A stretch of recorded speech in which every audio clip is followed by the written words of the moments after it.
दोस्तों, जब मैं छोटी थी तो अक्सर चींटियों को बहुत ध्यान से देखा करती थी और कभी-कभी चलती हुई चींटियों के रास्ते में कुछ रुकावटें रख दिया करती थी, यह देखने के लिए कि चींटी क्या करती है।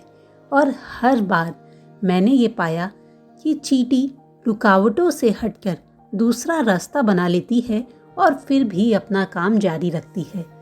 तो चींटियों की ये आदत मुझे हमेशा याद रहती है कि किस तरह से हमें रुकना नहीं है, बल्कि रुकावटों के बीच में दूसरा रास्ता बनाना है और चलते रहना है और अपनी मंजिल को प्राप्त करना है। तो दोस्तों, आज आपके लिए लेके आई हूँ मकड़ी की एक बहुत ही प्रेरणादायक कहानी।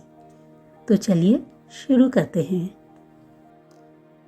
एक शहर के बहुत बड़े आर्ट म्यूजियम के बेसमेंट में कई सारी पेंटिंग्स रखी हुई थी। ये पेंटिंग्स वह थी जिन्हें म्यूजियम में जगह नहीं मिली थी, क्योंकि म्यूजियम में बहुत सारी पेंटिंग्स थी, इसीलिए उनमें से कुछ पेंटिंग्स बेसमेंट में रख दी गई थी। बहुत लंबे समय से ये पेंटिंग्स बेसमेंट में ही पड़ी थी और इस वजह से वहाँ पर कोई आता जाता नहीं था। इसी वजह से वहाँ पर मकड़ियों ने अपना घर बना लिया था। वहाँ बहुत सारे जाले बन गए थे। बेसमेंट के कोने में पड़ी एक पेंटिंग पर तो एक मकड़ी ने बहुत ही मेहनत से बहुत सुंदर सा जाला बुन रखा था। यह उस मकड़ी का घर था। उसके लिए यह दुनिया की सबसे प्यारी चीज़ थी। वह मकड़ी अपने इस घर का बहुत ख्याल रखती थी और उसे ऐसा लगता था कि यह बाकी मकड़ियों से बहुत ज़्यादा सुंदर घर है। एक दिन म्यूज़ियम की साफ सफाई और उसके मेंटेनेंस का काम शुरू हुआ और इस पूरे प्रोसेस में बेसमेंट की भी याद आई। तो लोग बेसमेंट में रखे कुछ पेंटिंग्स को वापस से म्यूज़ियम में रखने की तैयारी में लग गए। यह देख म्यूज़ियम के बेसमेंट में रहने वाली कई मकड़ियों ने अपना जाला छोड़कर दूसरी जगह जाने का निर्णय लिया और वह धीरे धीरे जाने भी लगी। लेकिन कोने की पेंटिंग की मकड़ी ने अपना जाला नहीं छोड़ा। उसने सोचा कि सभी पेंटिंग्स को तो प्रदर्शनी में नहीं रखा जाएगा, इसीलिए हो सकता है कि मेरी वाली पेंटिंग्स को ना ले जाया जाए। इस तरह से एक एक करके काफ़ी सारी पेंटिंग्स जाने लगी। मकड़ी ने फिर भी अपना जाला नहीं छोड़ा। एक दिन सुबह संग्रहालय के कुछ कर्मचारी उस कोने में रखी पेंटिंग को उठाकर ले जाने लगे। तब मकड़ी के पास अपना जाला छोड़कर जाने के अलावा और कोई ऑप्शन नहीं बचा। अगर वह जाला छोड़ के नहीं जाती तो मारी जाती। बड़े बुझे मन से इतनी मेहनत और इतना प्यारा जाले को छोड़कर जाने का समय आ ही गया। वह संग्रहालय से बाहर निकली और कई दिनों तक इधर उधर भटकती रही। उसे बहुत सारी परेशानियों को भी फेस करना पड़ा। वह बहुत दुखी रहती थी। उसने सोचा, उसका इतना प्यारा, इतना सुंदर घर भगवान ने उससे छीन लिया और उसे इस मुसीबत में डाल दिया। धीरे धीरे वह उदास रहने लगी। अपने पुराने घर और उस संग्रहालय के बारे में सोचती और हर समय दुखी हो जाती। उसे जो भी स्थान मिलता उसे वह पसंद नहीं आता।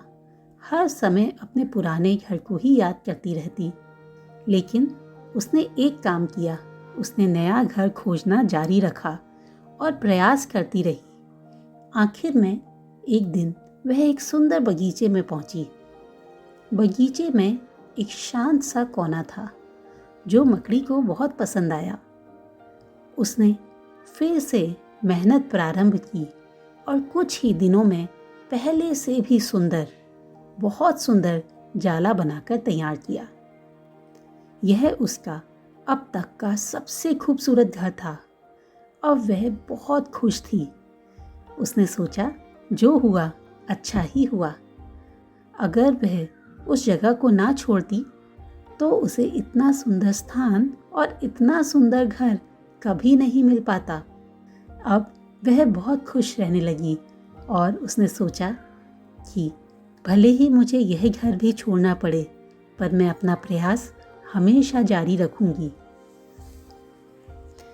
दोस्तों, जिंदगी में कभी कभी कठिन समय आता ही है, जब हमारा बना बनाया सब कुछ बिखर जाता है। भले ही वह हमारा व्यवसाय हो, नौकरी, घर परिवार या रिश्ते, यह कुछ भी हो सकता है। ऐसी परिस्थितियों में हम अपनी किस्मत को कोसने लगते हैं या भगवान से शिकायतें करने लगते हैं। लेकिन वास्तव में कठिन परिस्थितियां हमारे हौसले की परीक्षा है।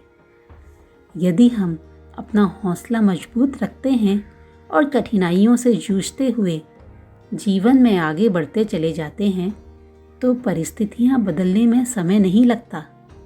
हमारा हौसला, हमारा जुझारूपन, हमारी मेहनत हमें बेहतरी की ओर ले जाती है। यकीन मानिए, हौसला है तो बार बार बिखरने के बाद भी आसमान की बुलंदियों को छुआ जा सकता है। आशा करती हूँ कि आप भी अपने जीवन में हौसले को जारी रखेंगे। भले ही सामने कोई भी मुश्किल चुनौती आए, आप हिम्मत नहीं हारेंगे। मुस्कुरा के पूरी हिम्मत के साथ उस चुनौती का सामना करेंगे। दोस्तों, ये कहानी आपको कैसी लगी मुझे ज़रूर बताइएगा। जल्दी ही मिलती हूँ एक और रोचक कहानी के साथ।